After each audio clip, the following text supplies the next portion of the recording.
La muerte de Jesús para nuestra vida significa transformar nuestras propias realidades e impulsarnos al mundo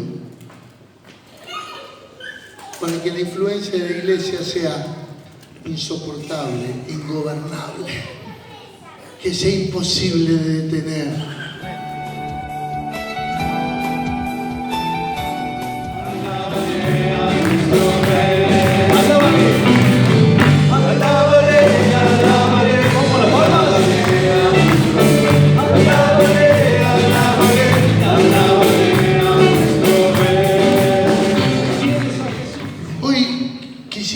Que hablemos un poquito acerca de algunas, o puntualmente 4 implicancias de la muerte de Jesús hacia nuestra vida.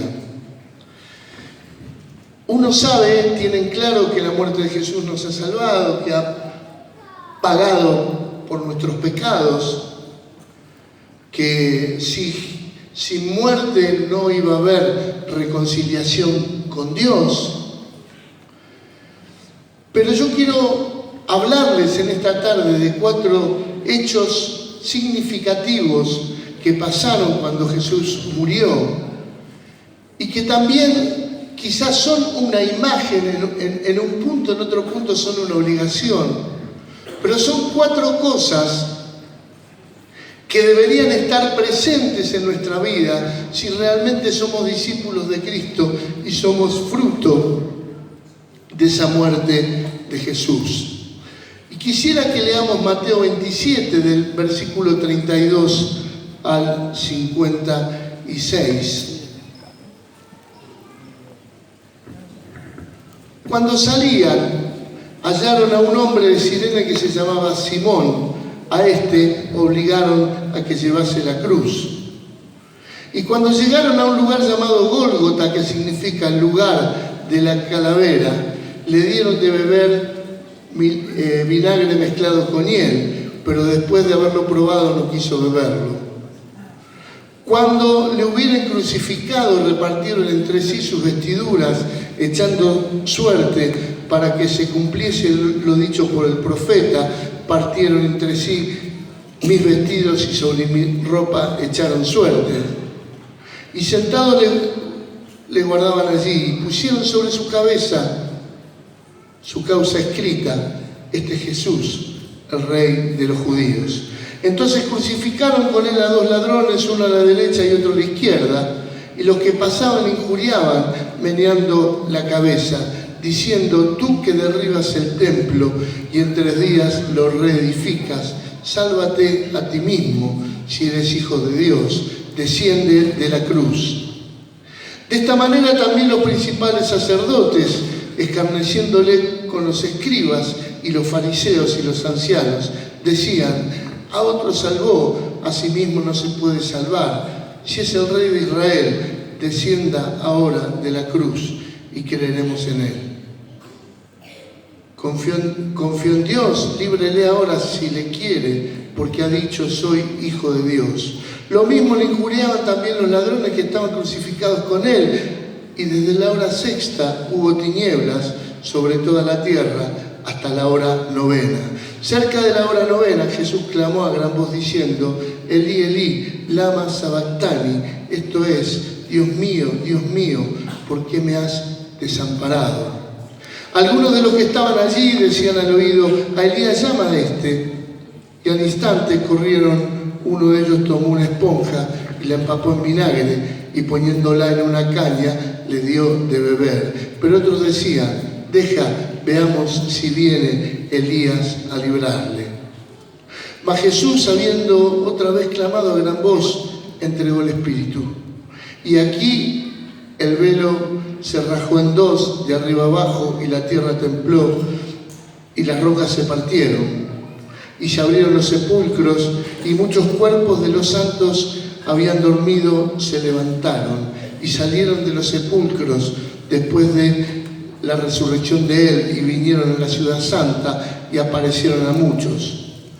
El centurión y los que estaban con él, guardando a Jesús, visto el terremoto y las cosas que habían sido hechas, temieron en gran manera, y dijeron: verdaderamente este era el Hijo de Dios. Estaban allí muchas mujeres mirando desde lejos, las cuales habían seguido a Jesús de Galilea sirviéndole.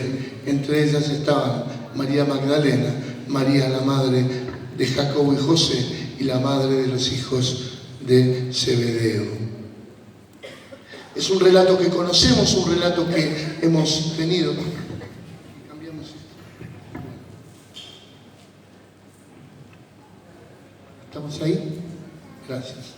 Es un relato que conocemos, pero hay 4 cosas que suceden en este día tan increíble, día de escarnio, día de dolor, día de humillación, pero también día de victoria para el cielo y la tierra.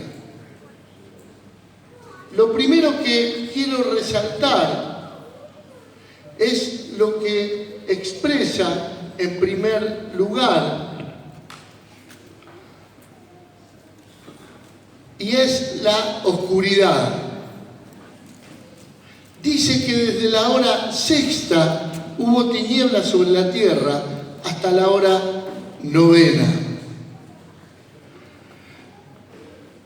El día de los judíos comenzaba a las 6 de la tarde, que sería el día anterior, cuando se escondía el sol, y se dividía en 12 horas, las 12 horas de la noche y las 12 horas del día. La primera hora del día era las 6 de la mañana y la sexta eran las 12 y la novena eran las 3 de la tarde. Éxodo 12:6 dice que el cordero debía ser sacrificado entre las 2 de la tarde. La primera era entre la hora sexta y la novena, y la segunda entre la hora novena y la décima. Hay una coincidencia total en esta imagen de la muerte de Jesús. 3 horas antes que Jesús muriese, todo se oscureció. No era la hora indicada, era el día, pero sin embargo todo se oscureció. Pero en el momento que él expira la hora novena, de golpe la oscuridad se disipa totalmente. Y esta es la primera implicancia, la primera consecuencia que la muerte de Jesús, más allá de la tremenda historia de salvación, tendría que tener la muerte de Jesús sobre nuestra vida. La muerte de Jesús vino a iluminar un mundo oscuro. La muerte de Jesús hizo que este mundo que estaba en tinieblas viese la luz. La muerte de Jesús causó que un mundo tenebroso, totalmente dominado por Satanás, desde el Edén hasta el día de la muerte, pasase a presenciar el maravilloso brillo de la luz de Dios a través de Jesucristo. Por eso quiero decirles que como discípulos de Cristo, como frutos de la cruz, tenemos que entender que hay una fuerte demanda hacia nosotros de vivir en la luz y ser expresión de la luz. Si no, vamos a estar sintonizando otra radio, otro canal de televisión distinto, vamos a estar en otra sintonía. Jesús en el Sermón del Monte no nos dice que debemos ser la luz de este mundo, nos dice que somos la luz de este mundo. Y la apelación puntual que hace es que no nos escondamos para que la luz deje de brillar y deje de verse.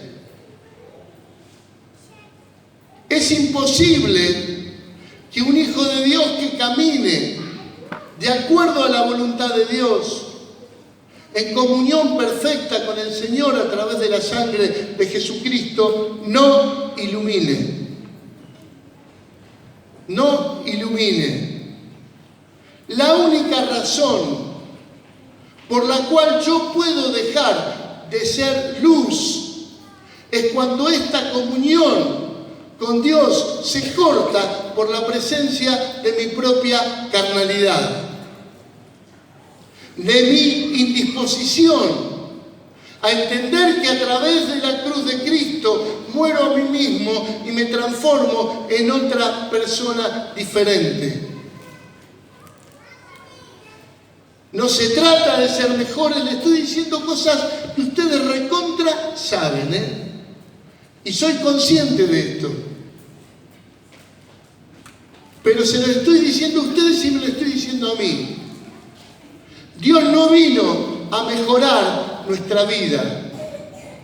Dios no vino a hacer todo nuevo en nosotros.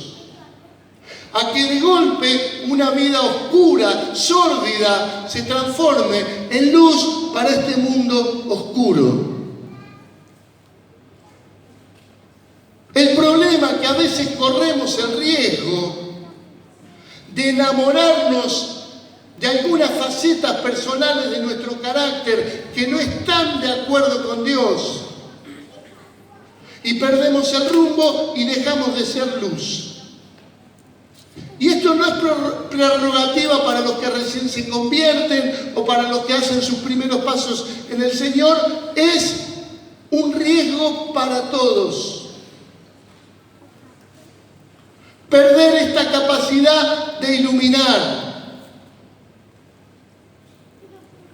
Porque igualmente cuando la muerte de Jesús se hubo transformado en un hecho y las tinieblas se disiparon.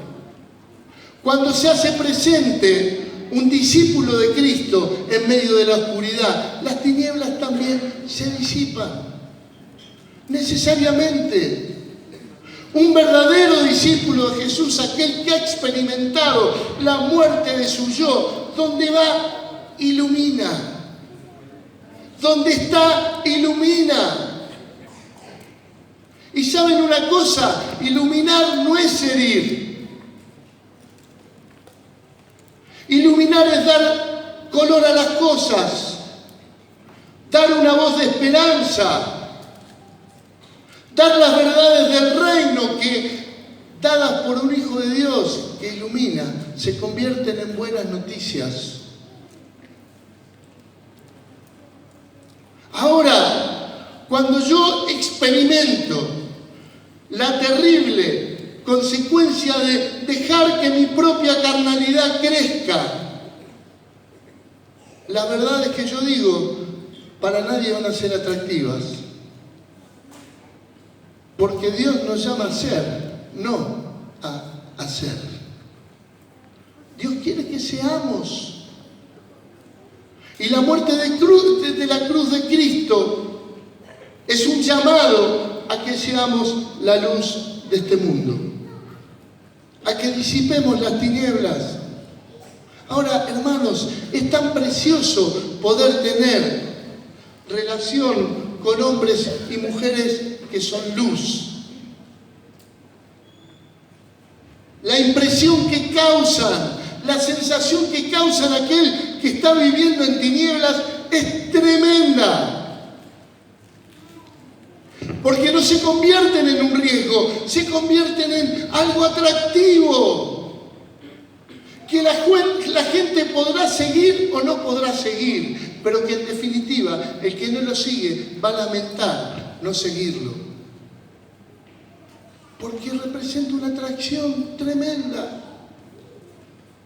Alguien que vive en tinieblas y de golpe viene alguien que ilumina todo.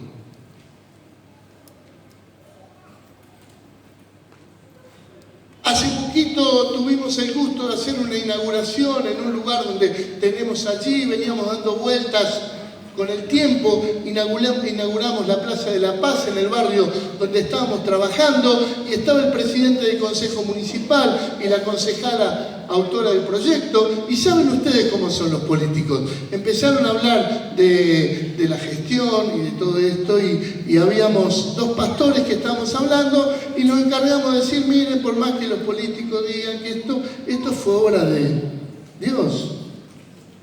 Y después dijimos, vamos a darle un aplauso al único que merece ser aplaudido en este acto, y le dimos un aplauso al Señor, del cual participaron todos. Pero lo tremendo de todo esto, que en un momento el presidente del consejo, referido a un hermano que era conocido por otras cosas en el mundo, y cuando yo lo llamo, le digo, vení, se lo presento, y después le digo quién era, inmediatamente el presidente del consejo me dice, no puede ser. No, vos me decís que este era tal. Sí, me había contado la concejala que estaba, pero no se puede creer. Porque es un hombre que de su cara irradia luz. Tiene una luz en su cara. Que vos me estás hablando de alguien que es totalmente distinto, por lo menos yo creía que era totalmente distinto. Y yo les puedo decir en ese momento, ¿ves? Ese es el resultado del encuentro con Dios. Ese es el resultado de la comunión con Dios, que nos transforma de nuestro interior y hace todo nuevo y tiene la capacidad de dejar el pasado de oscuridad atrás para convertirnos en la luz de este mundo. Mira, hermano, debemos iluminar todo lo que nos rodea. Y si no lo hacemos, algo está fallando. Algo está fallando.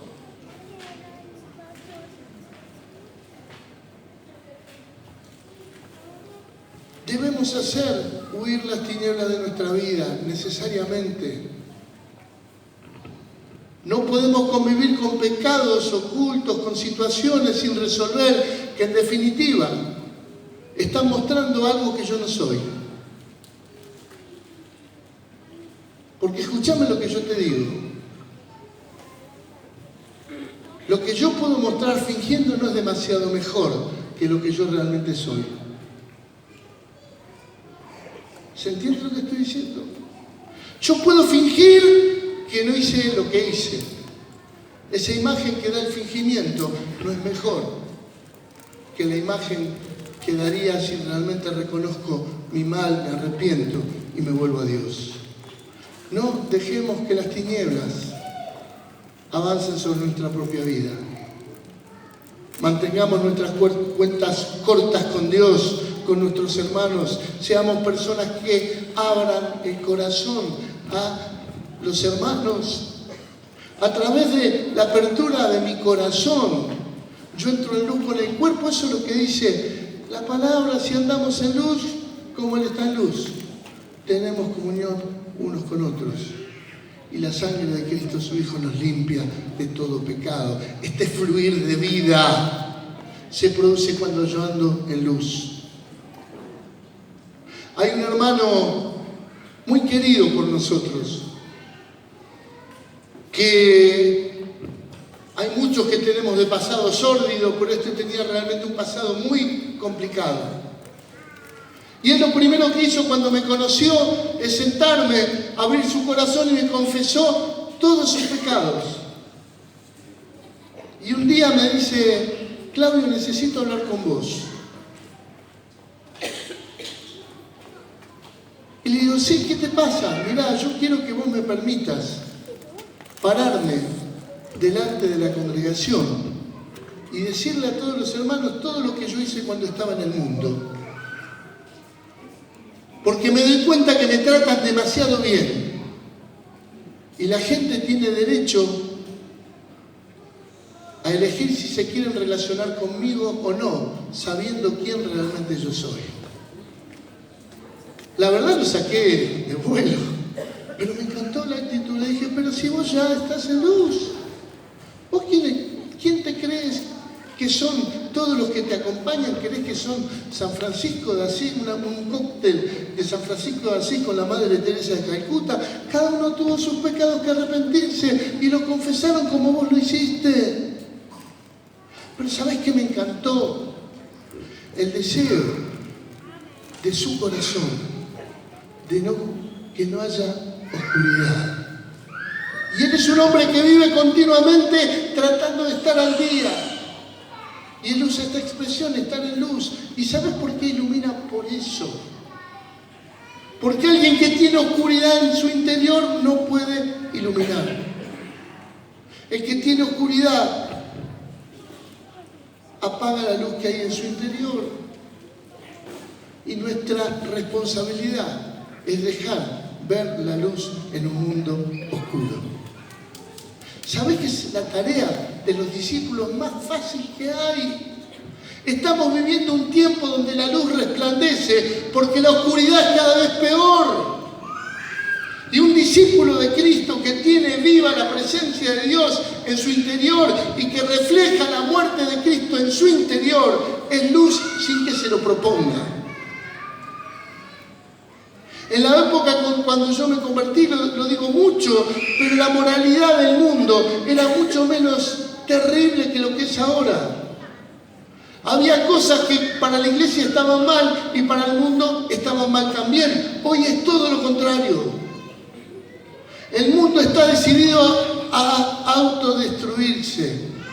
Así que cuando un discípulo lleno del Espíritu Santo se para en medio de tanta oscuridad, ilumina y la luz se hace atractiva. ¿Amén? En segundo lugar, dice que después de la muerte de Jesús, el velo se rasgó de arriba para abajo. El lugar santísimo tenía dos espacios, uno donde el sacerdote entraba habitualmente, pero el segundo era donde el sacerdote entraba solo una vez por año. ¿Sabés cómo entraba? Con incienso. Tenía que llenar de incienso el lugar santísimo como para que no pudiese ver con sus ojos la presencia de Dios, para que no sea muerto. Hay algunas cuestiones que tienen que ver con algunas creencias populares, que entraba con una soga para sacarla si quedaba muerto. Yo no voy a entrar en eso. Pero era muy caro para el pueblo judío el lugar santísimo del tabernáculo. Era un lugar de temor. Nadie podía entrar, solamente un sacerdote que representaba a todo el pueblo una vez por año. De golpe, la muerte de Jesús, ¿sabes qué hace? Rompe el velo de arriba hacia abajo. Porque es la iniciativa de un Dios de amor que dice: me cansé de tener a mis hijos lejos, doy a Jesús para que pague el precio y ahora abro una amplia entrada para que vos y yo podamos todos los días de nuestra vida no solamente estar en ese lugar, sino vivir en ese lugar santísimo. ¿Y qué hacemos? La oración es lo que más necesitamos y lo que menos hacemos.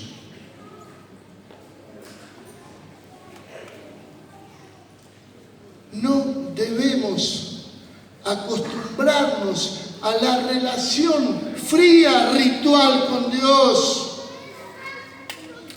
Estamos entrando a la misma presencia de Dios, o entramos a través de la muerte de Jesús, y eso tiene que ser una razón no solamente de gozo, sino de transformación de nuestro ser interior.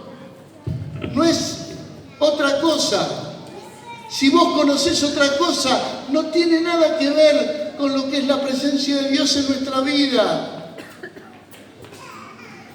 El devocional es precioso, pero yo a veces digo que en algunos la palabra devocional te ha vacunado y entendés como devocional el hecho ritual o la obligación diaria de leer un par de textos y tirar una oración al aire. Cuando la idea de Dios a través de la muerte de Jesús es decir, ahora voy a poder tener comunión, ahora voy a poder estar con mis hijos y mis hijos se van a poder acercar con libertad a mí. Y vamos a poder estar en una unión perfecta donde mi misma presencia transforme el interior de mis hijos. Porque esto es lo que sucede, por lo menos así lo dice 2 Corintios 3 al final. Con la cara descubierta, mirando al Señor como por un espejo. Somos transformados como por el Espíritu del Señor. Ahora, esto se produce cuando hay verdadera comunión, cuando hay verdadera y santa utilización de este recurso hermoso, eterno, precioso que nos da la muerte de Jesús. Esta libre entrada, como dice el autor de Hebreos, al trono de la gracia. Al trono de la gracia, a tener comunión con este sumo sacerdote que nos va a entender porque sufre lo mismo que nosotros, pero sin pecado. Y esto también nos enseña que podemos traspasar la historia de nuestra vida, el camino de nuestra vida con la fortaleza del Señor sin necesidad de experimentar el dolor del pecado. Pero tristemente, la iglesia teniendo muchas veces este potencial, este recurso precioso, inmenso, lo malgasta con su propia ritualidad. Convierte la relación de padre a hijo en una relación ritual. Desandamos el Padre Nuestro para hacerlo al revés. La revolución del Padre Nuestro, ¿sabes cuál es? Jesús, a gente que estaba acostumbrada a orar al Dios de los cielos, al Rey de Reyes y al que estaba lejos, le enseña, discípulos, decile papito, porque es tu papá. Es aquel que está cercano a vos y, ¿sabés? Se encarga hasta de las cosas más pequeñas de la vida como el pan de cada día. Jesús nos enseñó que Dios quiere ser un Dios cercano. Pero como dice Philip Yancey en un libro que a mí me encanta, tiene una frase tremenda: ¿sientes que Dios está lejos? Adivina quién se movió, dice Yancey. La lejanía de Dios de nuestra vida es fruto de nuestra propia incapacidad para hacer un uso intenso e integral de este camino nuevo y vivo para una relación distinta, motivadora, transformadora con nuestro Padre Celestial. Amén. Tercero, versículo 5.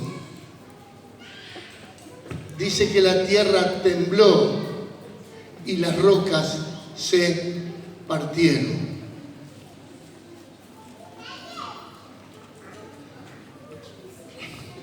El llamado de la cruz, de la muerte de Jesús a nuestra propia vida, lejos de ser un llamado a la tranquilidad, es un llamado a que todas las estructuras de nuestra vida sean conmovidas.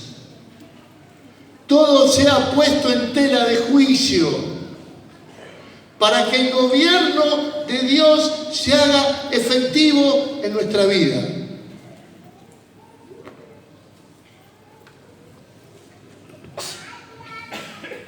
Y dejemos de echarle la culpa al diablo de todo. Y un día nos demos cuenta que el problema somos nosotros y no es el diablo. Que no estamos dispuestos a que la estructura de nuestra vida sea zarandeada, para que perdamos muchas cosas y nos demos cuenta de que el Señor nos quiere llamar a tener una vida tomada de su mano y vivir la maravillosa aventura de ser conducidos por Dios a lugares donde ni nos imaginábamos que algún día íbamos a llegar.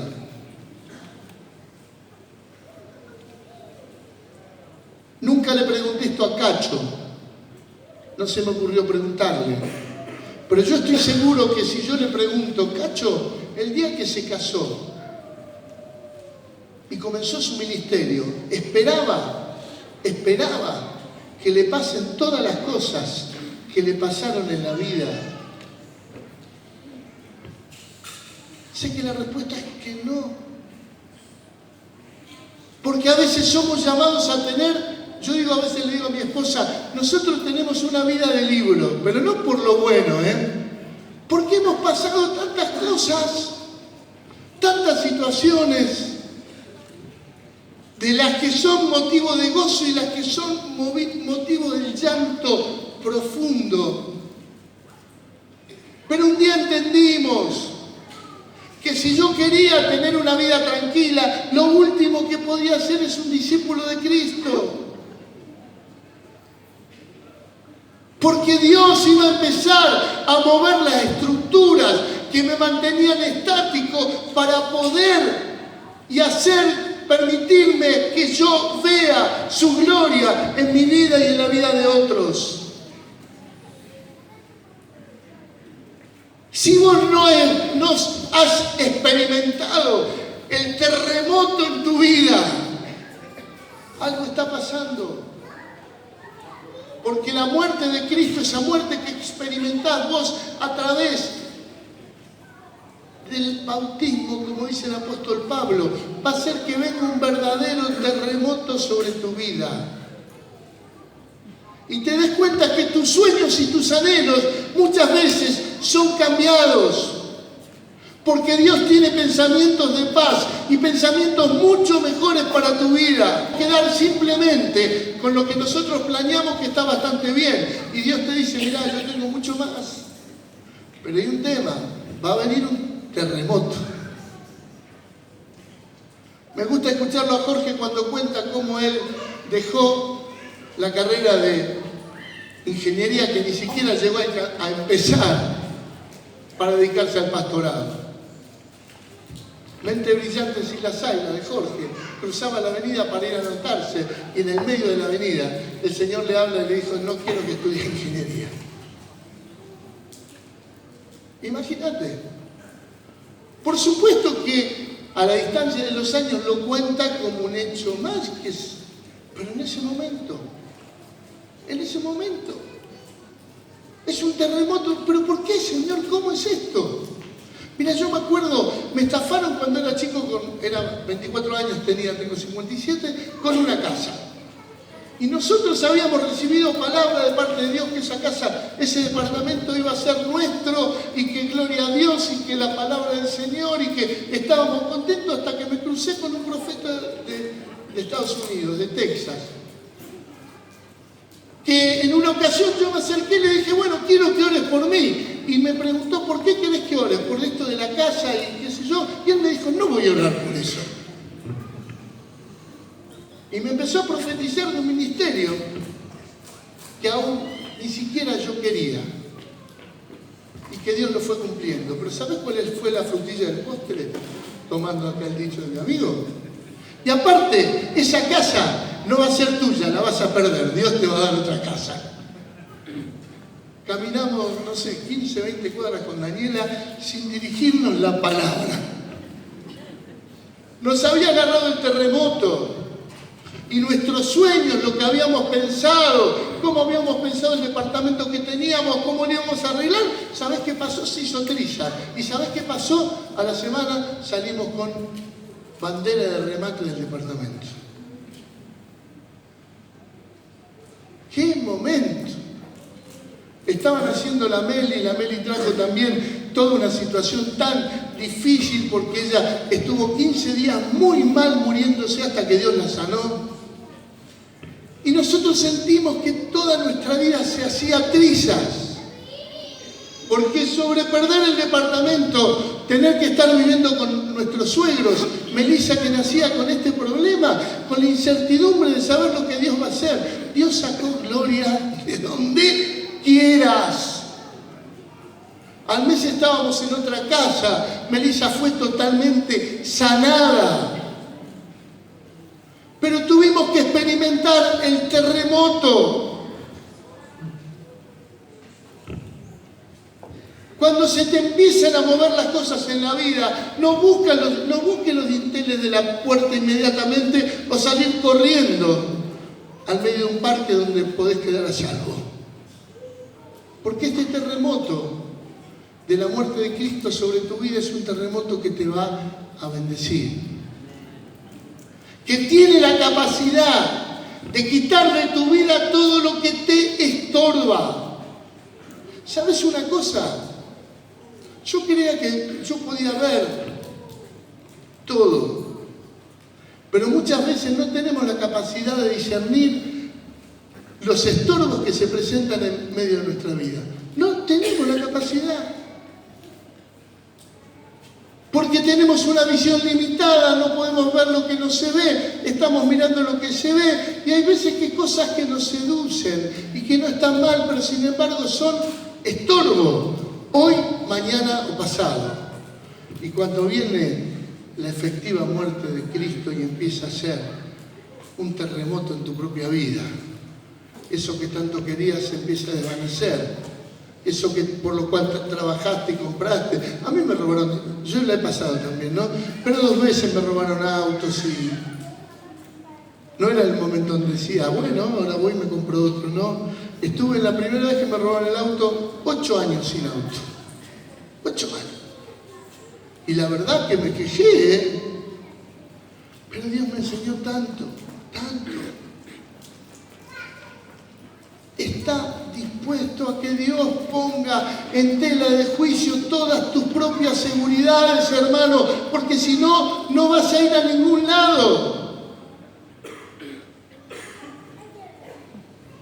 Si Dios te dice, movete, anda para allá, consultalo con los pastores, hablalo, buscá la guía de Dios, pero nunca digas que no, porque son momentos en los cuales uno se detiene finalmente en la vida. Dios es un Dios que nos quiere conducir y muchas veces este terremoto de la muerte de Cristo va a hacer que vos puedas ver con claridad lo que está pasando. En último lugar y cuarto, cuando Jesús resucitan un montón de otros muertos santos, muertos piadosos, y salen a la ciudad, a sus ciudades, a hacerse ver. Y esto es una labor colectiva y una labor individual. La muerte y resurrección de Cristo, de la cual somos partícipes, nos obliga a salir de las 4 paredes de la iglesia a mostrarnos a la ciudad como profetas de Dios, como exponentes de la verdad de Dios, como luz de este mundo. Los que estábamos muertos en nuestros delitos y pecados, nos hacemos visibles en un mundo que está esperando la manifestación de los hijos de Dios.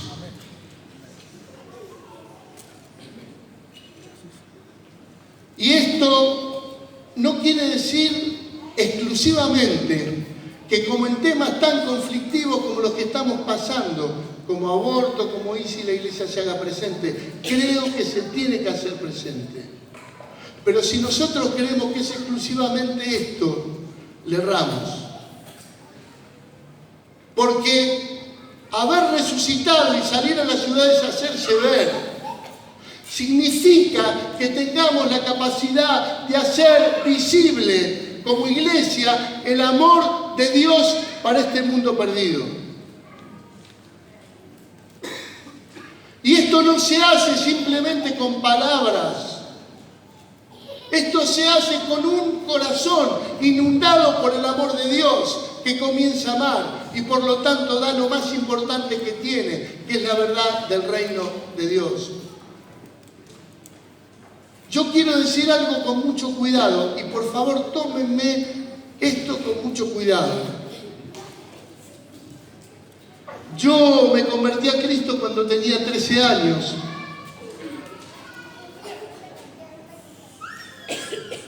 Y en los grupos caseros en Rosario teníamos la práctica habitual de ponernos metas.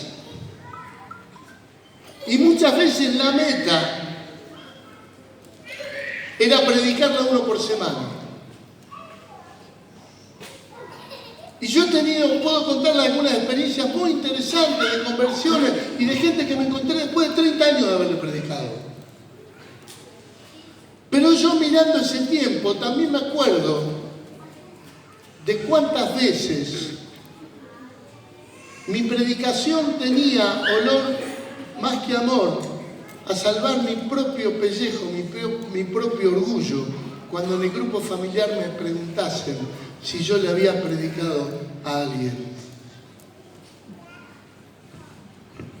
Y eso me sirvió, claro que me sirvió, porque quitó de mí la vergüenza, entré en la práctica de hablar con otros, me animé más. Pero no creo que el motor de esta resurrección y de hacernos ver a un mundo que se está cayendo a pedazos sea la obligación de una meta impuesta. El verdadero motor es el amor. Jesús hacía todo por amor. Y yo, en mi comunión con Dios, tengo que llenarme del amor de Dios para ser manifestación de una iglesia que ama, que cuida, que da de comer, que da de beber, que abre la boca para dar la buena nueva de que Cristo con su reino ha llegado para transformar la vida de esta sociedad inerte.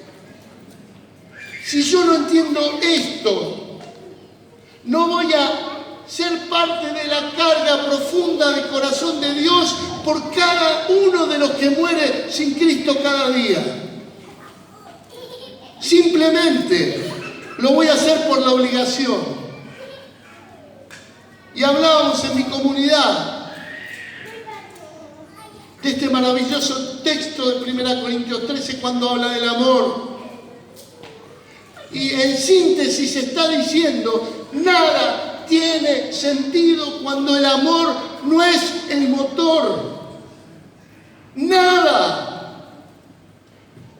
Me puedo ofrecer hasta para ser quemado, sacrificado y llamar a todos los periodistas para que vean que mi último acto fue un acto heroico y carente de amor. ¿Y sabes de qué sirve eso? De nada. De nada. Los muertos que han resucitado se tienen que ir a ser visibles a la ciudad para hacer visible el amor de Cristo, que llega a los corazones de los hombres y lo termina transformando y se transforma en una atracción imposible de desechar. Jesús, en definitiva, querido hermano, era esto, era una expresión del amor de Dios.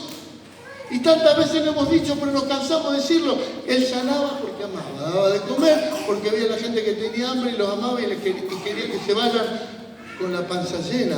No lo hacía para que vean, mirá el poder de Jesús. No. Su motivación era una motivación santa. Por eso todo esto que hablamos está tan ligado uno con otro. Porque yo no puedo amar si no tengo relación con Dios. No puedo ser expresión del amor de Dios si no es Cristo en mí. En la comunión que yo tengo con Dios, Dios me revela su amor, me llena de su amor y me da sobreabundancia de amor para compartir con los que se pierden. En definitiva, la muerte de Jesús para nuestra vida significa transformar nuestras propias realidades e impulsarnos al mundo para que la influencia de la iglesia sea insoportable, ingobernable. que sea imposible de detener. Que sea imposible de detener. Hermanos, el potencial que hay en Cristo Jesús, si cada uno somos expresión de ese potencial, puede transformar el mundo. No seamos una iglesia quieta. Seamos expresión de la luz de Cristo. Para eso Dios ha abierto un camino nuevo y vivo a través del velo rasgado. Y en esta comunión con Dios viene el terremoto que pone en tela de juicio todo lo que vos pensaste de tu futuro, de tu presente, de lo que sea, para darte el camino y marcarte el camino que Cristo quiere dar a tu vida y que te va a impulsar hacia afuera a cumplir el verdadero rol que Dios quiere que tengamos, de influenciar a este mundo. Esto nos quita de toda soberbia. Esto te va a sacar todo aquello que vos pensás que tiene valor. Mira, yo le decía a algunos hermanos en este fin de semana una frase que me dijo Marco Vidal que me encanta. Él decía, no somos más que pordioseros, diciéndole a otros pordioseros dónde encontramos pan. Y a mí me encanta. Porque el que no se olvida de la pobreza sabe lo que es tener hambre. Y va a buscar a todos los que tienen hambre y decirles, basta, no tengas más hambre, acá hay pan, acá vas a poder solucionar las cosas. Nuestra relación con Dios nos impulsa hacia este mundo a comunicar, a presentarnos como resucitados de nuestros delitos y pecados, a comunicarles el amor de Dios. Tengo otro hermano español que tiene otra frase, la última que digo. Él dice que tiene un Dios gomera. ¿Se acuerdan de la gomera? Que cuando más se acerca a Dios, más lejos es impulsado a comunicar a Cristo. Y también me encanta esa imagen. Esta comunión con el resucitado, este camino nuevo y vivo, no va a ser otra cosa que impulsarte a que todos los días de tu vida, por amor, trates de influenciar el ámbito, el ambiente, el lugar donde Dios te ha puesto. Amén. Vamos a orar. Oh Señor Jesús. Señor Jesús.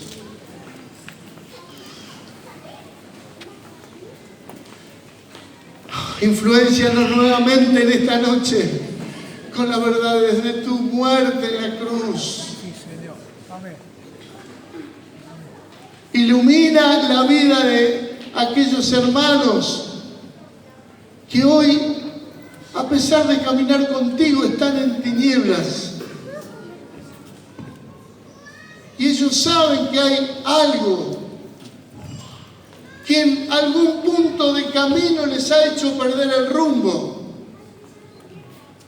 Que tengan la valentía en este momento de desechar todo eso y permitir que la luz vuelva a su vida.